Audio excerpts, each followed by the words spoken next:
I'm going to publish this record on my YouTube channel for your information. Welcome to my channel. And have you ever talked with a Turkish YouTuber before? I don't think so. No, I have not. Okay, that's great. I'm the first one. Okay, I want to start with you just a little bit. How did you decide to work on procrastination? And Okay. how can you keep and retain your motivation about working on the very same subject since 24 years, I guess. You started this in 1995, right? That's correct. Yes, I Yeah. did. And it's interesting because that takes me back to I defended my own doctoral dissertation in 1995. And what I was studying then was people's goals and how they influenced their well-being. So what is it what people were doing? And I took into account other things like personality. But what I learned very quickly through my research is it's not what people were doing that so much influenced how they felt, but what they said they were going to do and never did. And so, yeah, it was a turning point really for me in terms of thinking about our well-being, because I remember my own external examiner from my dissertation defense. He said to me, "So Tim, what's next?" And I said, "I'm going to stop studying what people are doing and start studying what people say they're going to do and never do." So that's how How I go ahead. realize something happened? Something specific happened? How did you like Oh, uh well, it was was from doing interviews with people and asking them about their lives and looking at their personal projects. So they were listing their personal projects, things that were going on in their lives, which typically included their schoolwork, but other things as well, oftentimes family life, work, recreation, all aspects of your life. Think of all the things that you do or want to do in your life. And what became obvious to me is what really got them down and upset was when they became their own worst enemy. They said, yes, I need to be working on my thesis, say, and I'm not doing that. Or I need to make more time for exercise, and I'm not doing that. And so that got me really thinking about, so why do we become our worst enemy? So I looked at the term procrastination. There hadn't been a great deal of research done until that point. In fact, not long after I started, I met my colleague Joseph Ferrari from DePaul University in Chicago, because he at this point had published the most. And I invited him up. I paid for him to fly up from Chicago and meet my research group. And we've had a friendship ever since then. In fact, I just was talking with him this morning. And so he's continued throughout his career to study procrastination as well. And later this month, it's July 2019, I'm heading to the UK to go to a conference on this topic, which we've had every 2 years for 20 years now. Uh, and that gets wait, the the connection is next not. home. Oh, the connection's gone a bit. Yeah, now it's back. Okay, that's the thing with Skype across the world, isn't it? It's Yeah. it's tough to keep a good connection. But what I was saying was, you asked me, You so how going do to England for the conference? Yes, I'm going to the UK to the University of Sheffield, where one of our past students is now a professor there, and she's hosting an international group of procrastination researchers. It's our Mm-hmm. 20th anniversary of this conference. Wow. So we've been, yeah, doing at this for a long time, and my interest only gets deeper, in fact, because the more I think I know, and this is true about most things in life, the more I realize I don't understand. Yeah, Uh, yeah, definitely.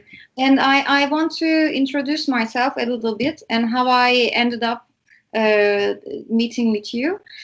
I'm doing my master's in human resources now, and I will write a thesis. Of course, I procrastinate. um, and my thesis will be about work values of the Generation Z. I'm Generation Y, millennial. I'm born in 1990, and my birthday was last weekend, 29th of June. And the Z generation is the next generation. And I decided that there is a big gap between the generations, and we need to understand them.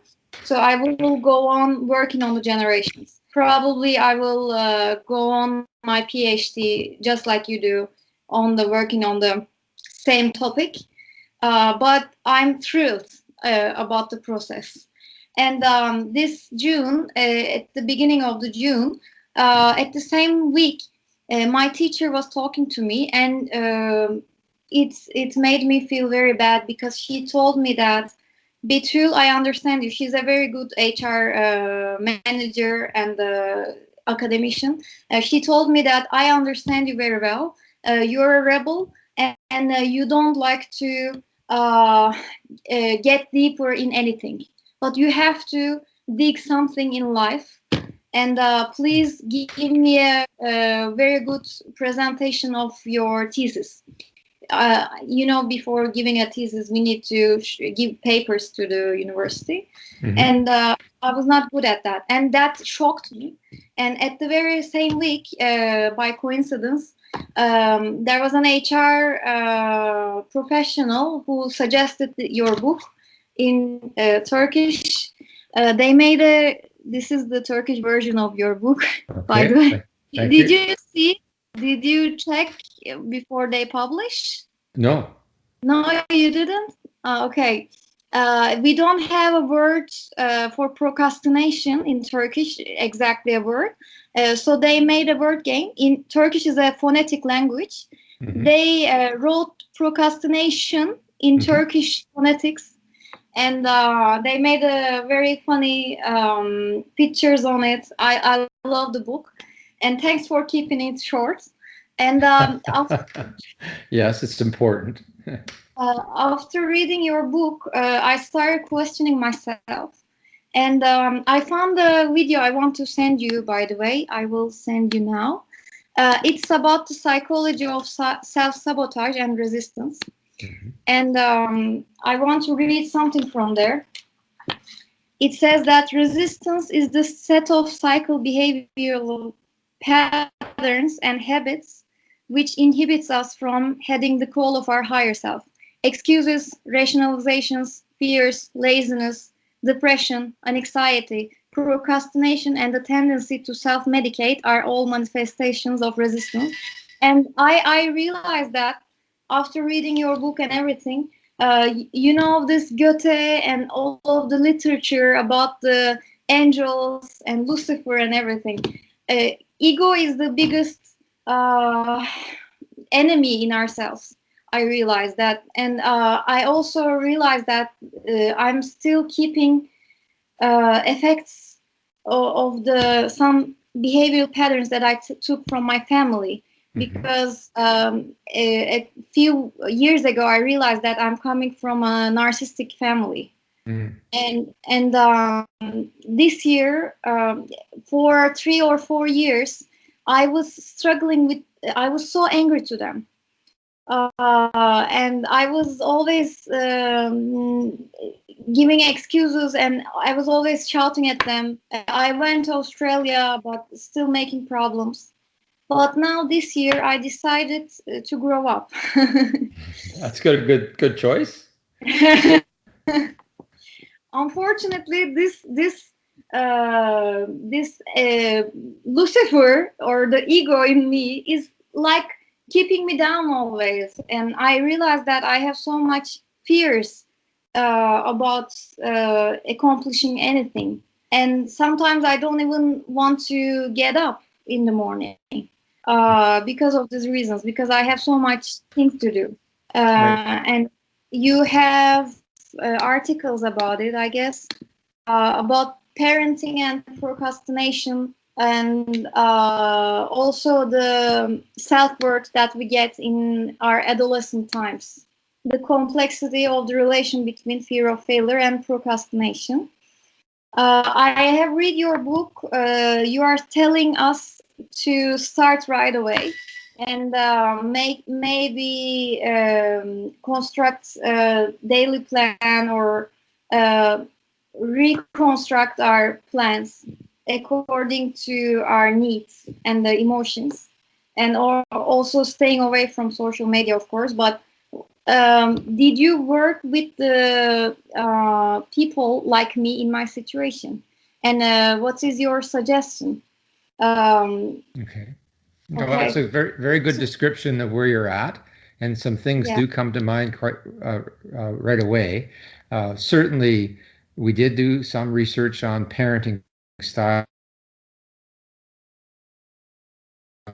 Oh, I think that education of ego enemy within would no matter how you label it, because depending on what culture you're from, we'll have different metaphors or symbols for that inner conflict that we have. But yeah.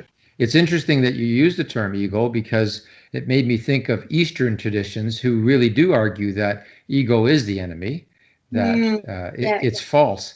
And in fact, where I want to take it is a very simple thought, two really.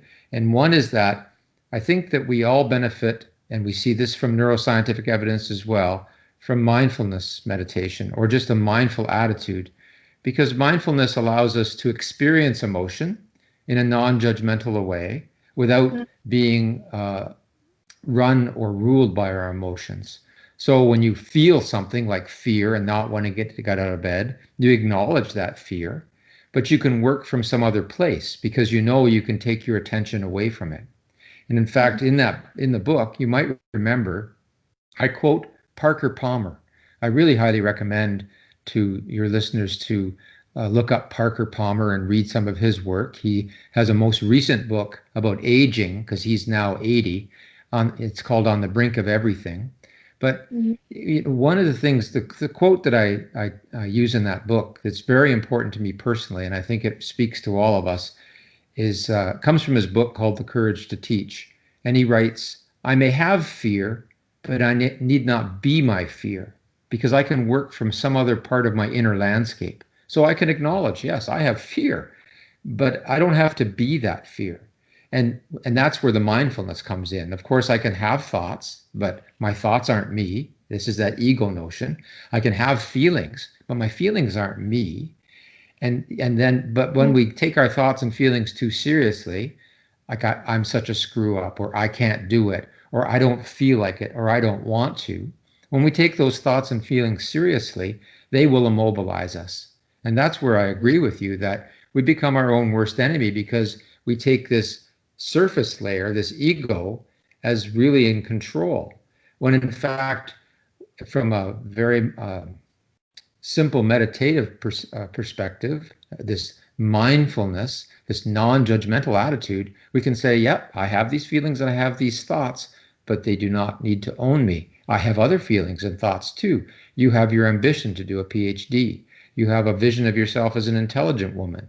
You, you know, there's have to be able to put our attention over to those. So I'll just end by saying that that's why mindfulness meditation it becomes a powerful resource to us because if the listeners or you are aware of mindfulness meditation, it really is as simple as you're going to sit quietly and you're going to concentrate, keep your focus on your breath, for example. Now, as soon as you do that, you realize it's very difficult to do. Your mind wanders. You're thinking about, I need to get some more food. And, my house is really dirty and I've got an upcoming. And then you say, yes, I'm thinking these things. I'll bring my attention back to my breath. But that's truly mm, what life is, too. The moment that you wake up in the morning and you go from dreams that sometimes are very unpleasant, sometimes are very pleasant, but into reality. And then you'll have a thought about what's coming up in your day. Oh, yes, I've got to do that presentation. And fear grips you. It's a matter of then saying, yes, I have these thoughts and feelings. And you move your attention to right now, what I need to do is get out of bed. Right? And it's a very powerful and simple thing. And I think you've said everything in your opening remarks by saying ego is the enemy. okay. And thank you so much. And what are your thoughts of coping? Is it the same answer for coping with the effects of the parents? Because when I was little, um, I was not tidy. I'm still not tidy. Even my table is a mess now. I don't Uh-huh. know if you see. And I realized that after reading all of this, I can't even tidy up my mind. Uh, And I'm escaping and procrastinating in everything, even watching a movie. Something gives me pleasure, or just a little thing like clearing the dishes, for example. It's a very simple thing, but still, I realize that consciously after I read all of that, I'm procrastinating everything, literally Okay. every. Let me stop. This is a habit. Sure. Let me stop you there though, because again, you said so many, like, this is so great. You're really hitting the nail on the head. If you ask me, Tim, do you procrastinate? I would say I really do not. Right? Yes, But you don't. I just sent you a mail, and in 1 minute you sent me a message. right. But you know, it's not because Yeah, I have a superpower or I actually feel like it. And I'm going to take your example of dishes. Although I'm an older man, I had my children very late in life. I didn't have my first child till I was 50. So I often joke that I'm a dinosaur dad. I'm sort of Mr. Mom. I take care of my family. And my day starts very early in the morning. And the first thing that I do is tidy up the kitchen. There is never a day in my life where I get up and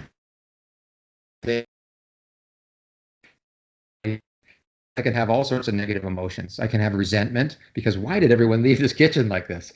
And I can feel bad, sorry for myself. Why do I have to be the guy that cleans up the kitchen? And instead, I take a very mindful attitude and I just simply say, what's the next action, Tim? And say, pick up that glass and put it away, or put some water in the sink. And I go from feeling to acting. And I've learned from experience that here's a really good example. Uh, I love to have a nice hot cappuccino coffee in the morning. So actually, the very first thing I do is put on the coffee, and then I will heat some milk so I can froth some milk. I heat yeah, my milk. This might seem trivial, but it's an important story. I heat my milk for 1 minute.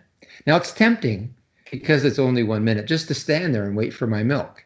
But I look yeah, over at the sink and I think, I'll just do some dishes while that heats. And I can do a lot of dishes in a minute, I've learned, right? We make things larger than they are. And I'll tell you that we saw this in our research back in the 90s. We put pagers on students and we paged them throughout the week. And to make a long story short, they were avoiding their work often. And when we finally got to them when they were doing their work didn't seem as difficult or as stressful anymore. Getting started was a miraculous moment for just about everyone because once they got started, they said, gee, I wish I'd started early. This is not as nearly as bad as I thought, and I know I could do a much better job. So there was a huge message in that for me. But getting started is not easy. So instead, I go back to that phrase I've used once already. What's the next action? So I combine mindfulness, which is yes, I don't feel like doing these dishes. I don't feel like writing this letter. I don't feel like answering this email. That's true. It's my resistance, as you called it earlier. And those are real feelings. But instead, I move my attention now to say, what would be the next action I need to take if I'm going to clean up the kitchen or I'm going to answer this email? And it might be, I need to hit the reply button or I need to pick up that glass. And I mean an action that simple. I need to pick up that glass. And the moment we start moving and doing these things, our whole attitude changes. So I hear you. Like you're describing the human condition very well. I don't want to. I don't feel like it. So how do I move past that? I'm afraid sometimes. Not on the basic things, but especially I have a question for you because you're an academician, you're a professor, Hmm. and becoming a professor was showing me that you didn't procrastinate writing, and there are a lot of people, students, especially PhD students and master students, and so on, who are struggling with writing things. The biggest problem is, for example, I'm facing with an obstacle. I can't find the answers to my questions, or I can't go on writing. I stop and I start having a fear of failure. Okay, I'm not going to finish this. What am I going to do now? I'm writing a paper on which I'm going to present this October. And I just started this June writing about it because I don't want to procrastinate. And I'm talking with my teacher, but still, there are some places writing on it that I'm facing with this. I don't have enough information on this, and I can't find it on the internet. For example, I'm going to give examples of the web, uh, but I can't find the examples, and then I give up. And since then, it was 2 weeks ago, I gave up and I started reading literature books. So I procrastinate at the Mm-hmm. moment. Mm-hmm. I asked these questions to my teacher and to my consultant teacher, and she told me that now you are thinking about what to do next. This is the sign that you are actually working on it still. So be on the positive side. It's true that writing doesn't mean we're always having our fingers on the keyboard. That's really important to recognize. And there's just so many things I want to say. Like some students do feel immobilized when they go to write. And years ago, I met when he had students blocked like that, he'd sit with them, and I'm a very good touch typist, as was he, and he'd say, "Okay, tell me what you'd like to say." And as they talked, he would type. And then he'd hand them it and say, "Here, see what you wrote?" Because what happens to many people is thinking and typing, they just can't do the two together. And so Yeah, for students who don't have a gifted typist at their disposal, what they need to do is turn on an MP3 recorder, just talk it out loud, and then after they've talked it out loud, turn that on and then type it. But without being an inner critic, without editing it, just get it down on the paper. Because we can, if you try to do two things at once, which is generate ideas and critique ideas, it will kill you. You need to first get the ideas down and then go back and say, what do I like? What don't I like? How can I make this better? That's the process. It just comes from our head. It's good when it's done. It's not. We get ideas down, we learn through writing. So that's really important. Now you talked about anxiety. Some of us yeah. are more anxious. Some of us are more anxious than others. I happen to be, if you think about personality traits, one of our basic personality traits is neuroticism, which is emotional stability. You And said some in of the us don't. Go ahead. you said the 5 personal traits in the book. Yes. So they You are said, conscientiousness, mhm, agreeableness, neuroticism, yeah. openness to experience, and And extroversion. okay. And they spell the word canoe, which is famous in Canada. Of course, we love our canoes. But it's neuroticism I'm focusing on at the moment, which is your emotional stability. And for those of us who aren't naturally emotionally stable, and 50% of the variance in these traits is heritable. In other words, we come into the world with a propensity to be either stable or not stable. It's not the whole story. Biology is not destiny, but it is heritable. We have a bit of a liability, don't we? We get anxious. We're quick to anger, or we're quick to get upset, and we're quick to run away because procrastination is a coping mechanism. I mean, you described it so well. You face a challenge, you don't know how to address it, you have feelings of fear and anxiety, and so what do? You procrastinate. So I procrastination, escaped. you escape, and that's a coping mechanism, and it's quite sane, but it's so self-defeating. So you need new coping mechanisms. So when you get to a point when you said, well, I need examples and I can't find them on the internet, and now I start to have fear, so then I go read literature. No, then you have to say, okay, let me brainstorm what other strategies I might use. I even thought of that there's a kind of a uh, a reality TV show in the United States many years ago where you could call a friend, right, for help, Uh, right in the middle of the show. And oftentimes that's what we need to do. We have to say, I can't solve this on my own now. Who should I contact? Who can help me? But see, my even doing that, you're not giving up, right? The key thing is not to give up. You need another action. Yeah. So let me repeat there that like we all are different in terms of our anxiety. And for some of us who are more anxious, and I put myself in that group, I can have many negative thoughts. I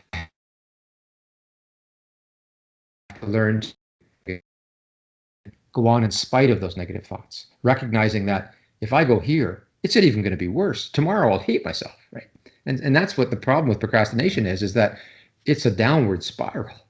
But the Yeah. upward spiral, yeah, the upward spiral comes though from making a little bit of progress. We know this from psychological research. Even just a little bit of progress fuels our well-being. You think you're like that, it's a children's story, that the train that says, I can, I think I can, I think I can. And that's real. I mean, that's why we teach that to children. We want children to develop those ideas. Now, let me add one more thing because I didn't earlier. You talked about parents again, Yeah. whether it be They perfectionist. have this effect on me because my father was very authoritarian. I'm kind of neglected by my, and first of all, I faced with all of this truth 4 or 5 years ago, and I struggled with this. And when I was 12, I was very little. I went to a psychotherapist because I couldn't sleep then. I was so little, but I asked my parents to bring me them, and it's all started with that doctor writing me on prescription anxiety. It's the first time that I met with this word anxiety. Mm-hmm. He told me that I was anxiety about the exams. I was Mm-hmm. anxious about the exams. Since then, I have anxiety, but then I realized I read the psychology books and everything. I realized that there was a problem in the family, and now this year I'm turning 29, and I have to be an adult, and I have to take care of myself. I feel kind of like a child. I feel I can't put things together. I started getting jealous of normal people. In the But if you could get, let me stop you again. If you could yes, get into the skin of others, you'd recognize they have many of the same fears and anxieties, and most of us feel like imposters. And becoming an adult is a process. I'm glad that you're making the choice to be your own person. I think I want to put it that way more than being an adult, to become the person that you want to be. But the key word there is becoming, because we're always becoming. It's a work in progress, and so it's not like you're going to wake up one day and say, "Well, I'm done." In fact, these internalized habits of either the way we think or feel that, yes, our parents have contributed to, but they're not responsible for. Ultimately, we're responsible for ourselves. And certainly when you have authoritarian parents or when you have perfectionistic parents, we learn some bad habits and they weigh heavy on us. But part of that becoming our own person, or as you say, growing up and becoming an adult, is recognizing, yeah, that's their stuff. I don't have to be that. And yet our bodies are drawn to that because it's a habit. Habits are hard to break. So we can use some of the things that you say are in the book, like implementation intentions can help us develop new habits. Actionism and all these things come back right to where we started, which is I can have that fear, I can have that anxiety, I can have that worry about not being perfect, but I don't have to be that. It's a deeply existential thing. And in fact, if I was going to answer your question again about why do I stay interested in this topic for 20 years, it's because it's a deeply existential issue. It's about our lives, right? It's about being the people we want to be. And I don't know a single human being alive who doesn't at times think, I don't want to, I don't feel like it, I'm afraid, I don't know how to go on. What you envy is that even though some people have those feelings, they go on, whereas sometimes you retreat. And that's where you want to do the work, I think. okay, because they look like they have everything together at the age of 25, for example. They are married, they have a job, they're professional about anything. I studied industrial engineering, Mm-hmm. but then after the school, even going to school was an escaping from the family for me, and I just had fun when I was in university. And I I didn't have ambition to become an engineer that much because I didn't want to be. I was a rebel then. I didn't want to be a 9 to 5 worker. Uh, yacht. Yeah. And Well, and so, that's a good thing for some people. They recognize that that's not what they want to do, right? Yeah. yeah, but now I regret. I'm like, oh my God, all of these people just obeyed the rules. They obeyed. Well, And maybe, I but did. some of these people will face what some people call a midlife crisis. Because if you look at identity development, some of these people are what Erickson and Marcia and others have called, they've foreclosed on identity. They've done, as you said, obeyed. They've done what society has prescribed for them. But many people wake up and go, hey, how did I get this life? I didn't really want this life. So I think that your struggle is part of your health. And I've mentioned Parker Palmer already to you, but I really recommend you might read some of his work because he talks about the fact that we have to own both our weaknesses and our strengths, the darkness within us and the light. It's very Yeah, paradoxical, right? And if we try not to, you feel maybe they didn't use exactly this word, but some guilt or shame for some of the choices you've made, but they are your choices. They are what define you, and this is what's made up your life. And the question becomes, what's your next step? We can't go back with regret. You actually used the word regret, and we all have regrets, but yeah, the past is the past now, and the question is now, what am I going to do with this moment? And what am I living in hope of for tomorrow? But what I love about Parker Palmer's writing in particular is he embraces, and he does this with other people in terms of the background. He embraces the dark and the light in his own life, and I think we all need to do that because it's yeah. And another thing I want to add, because you are 29 and I'm 64, is that I think social media has contributed a great deal to us looking at other people and thinking they've got yeah, their stuff together, right? Because what yeah, people post on the internet is some idealized version of themselves. Um, yes. yes. So, and I think that's a malaise of this generation Z, for example. Yeah, it's a competition between people. On Instagram, there is a different competition. Facebook is kind of that. Sorry, Oh, Facebook. yes. And Yeah. I'm very active on Twitter. I checked your Facebook. Checked your page on Twitter as well. You should be more active. I do, but I don't want to be. Like, this is the thing is I was a very early adopter of technology. I was banging the drum on technology when I was teaching students how to write their own code for web pages long before social media. But now I see this dark side of social media. Like, I think it's Yeah, great. Look what we're doing today. Like, we're talking to each other across the world, connecting around ideas. And if this is what most of us use social media yeah, for, I'd say fantastic. But most of us are doing what Neil Postman warned yeah, us we'd do. We'd amuse ourselves to death. And that's the problem, as well as we construct a avatar who we think sometimes that we are. We're pretending to be ourselves. yeah, definitely. And that It's is problematic. threatening. That's another topic in science, but it does relate to identity. Yeah. So you are not using social media that actively, but the social media keeps us updated, and you So can. does a newspaper. I mean, we've given up on old-fashioned media, but I think that more and more people are coming not to trust what we're seeing Yeah, on social media because there's a lot of manipulation. Now, of course, there can be manipulation in traditional media as well because people own these newspapers or own radio stations, but it's a different thing. So, yes, I've withdrawn from social media. I was such a fanboy of Facebook when it first came out because I could connect to other people who do the hobbies that I do.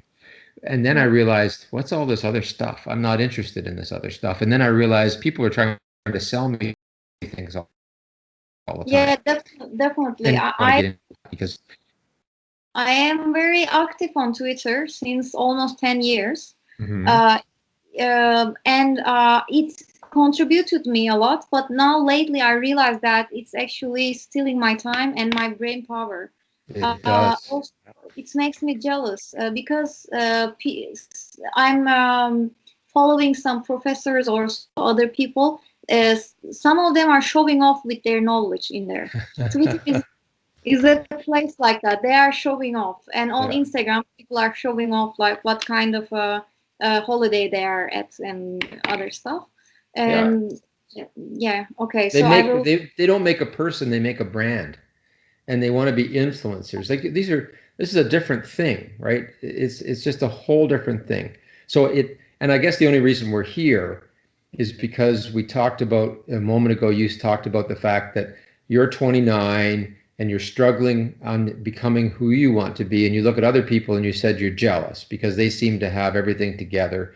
And I Yeah, reminded you that some of these people might hit a crisis later, and it's not, and it doesn't matter even if they don't, which like I don't want to wish that on them, but at the same time they're not you, right? It's your life, and we're all different, and you don't know what beautiful or wonderful things await you, and you don't even know how in its own important way the things you've already done will contribute to who you're becoming, right? We're unique that way, and so we yeah, can't you're we can't help but be who we've been. Now we can lament the fact that our parents were a certain way, or we had or we didn't have, or we had certain conditions, but they create who we are too, and that's the, as the existentialists would say, the facticity of our life. That's just is. You can't change it. yeah, Yeah. you're right. Thank you so much. I'm going to talk about myself, what I accomplished being a rebel and not accepting those paradigms. I married with a tree. That's why I told you that my profile, my Yeah. avatar is when I was kissing my husband.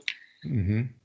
Uh, in 2016, I was working for a social club, and they were trying to keep the trees getting cut because businessmen were going to cut the trees and make a new residence to the Hmm. park, to a central park in our city. And somehow I was in a photography club. Then I started going to the meetings, and I watched on social media a guy in Peru was married with seven trees, and he wanted to uh, attract people's attention to the environmental crisis, and Uh-huh. that was funny. And I think we could do it because in Turkey, marrying is very important, also, especially for women, just like anywhere in the world. I don't know. And I thought that this would take people's attention, and it did. And it also worked, by the way. We kept the trees. And then I went to Australia, and I had decided to stay in there. And on LinkedIn, I wrote something very rebel. I said I talked very badly about my ex bosses, and I said I don't want to work in Turkey for little money, and I want to. I can even become a cleaner in Australia than becoming a career person in Turkey. I said, and that took many people's attention. 500,000 people shared my LinkedIn Wow. post. I was on the conventional media. Uh, I didn't expect that, but Hmm. I've been so against the career life with writing a simple post, a funny post. It was a funny post, and then it took people's attention, and then people started arguing each other about the situation, working life in Turkey, working hours in Turkey, because we are the longest hours of OECD countries. Mm. In Turkey, people are working like more than 6 hours. So I opened a discussion about it. So I accomplished some situation. I'm kind of a celebrity. Yeah, yeah, yeah. Well, that's certainly my daughter in particular follows YouTube a lot, and she'd like to have a YouTube channel and because things that attract people's attention, and it's very difficult to know what will go viral. But the key thing is you're doing things. I mean, not a single moment in that whole story did you talk about fear or procrastination No. because you were doing things. And I think, I have some German colleagues. I'm reading one of their papers right now who say that part of the procrastination problem, they think a lot of it, but I think just part of it, is that we aren't doing self-congruent goals. What that means is we're not doing goals that really mean a lot to us, that are congruent with our values. And so sometimes they're arguing that the reason we procrastinate is because we truly we don't want to do that. It's not just I don't want to, I don't feel like a 6-year-old. It's your whole being going, this is not how I want to spend my life. And then actually matter to you, whether it be marrying a tree to make a statement or working at a job that seems trivial to others but matters to you, then we feel whole and we don't procrastinate. So I think that's another piece to the procrastination puzzle, is to make sure that you have that examined life and say, this is my life. How is it I'm going to spend it? And we call that a sense of agency. And again, if I went back to your saying, at 29, here you are saying, now I'm going to grow up. I'd say, well, I said becoming your own person. And another word for that is really embracing my agency. This is my life. How am I going to spend it? This is not a dress rehearsal. I don't get another chance here. And those are profound thoughts, right? That those are the things that really will end our procrastination. When you wake up in the morning and say, and truly in your heart feel, this is a gift. I don't know if there's a tomorrow. Younger people in particular think, oh yeah, there's a tomorrow and there's a day after, and that's terrible and boring. As you get older, you think, you realize that just this year alone, I've lost 4 friends. And you think, oh my goodness, right? Life is very fragile. Now, when you're younger, it happens infrequently and you think, oh, that's rare. But in fact, that's the reality. Nobody gets out of life alive. And so it may sound morbid, but what everyone needs to do is to recognize that, yeah, this is my life. It's very limited. How am I going to spend it? How am I going to make my life? And when you do that, you become the author of your own life. And I think your life changes a great deal then. Thank you. That was a great speech. And I don't have to pay for my therapist for Yeah. Well, it's very nice to meet you today. Is there anything else that you wanted to chat before we say goodbye? Okay, thank you so much. Maybe I write to you for my thesis and other work, but it was a pleasure to meet with you. Thank you so much. And I'm going to let you know when I publish this video with the people. Very good. Nice to meet you, Pychyl. Nice to meet you. Cheers. Bye now.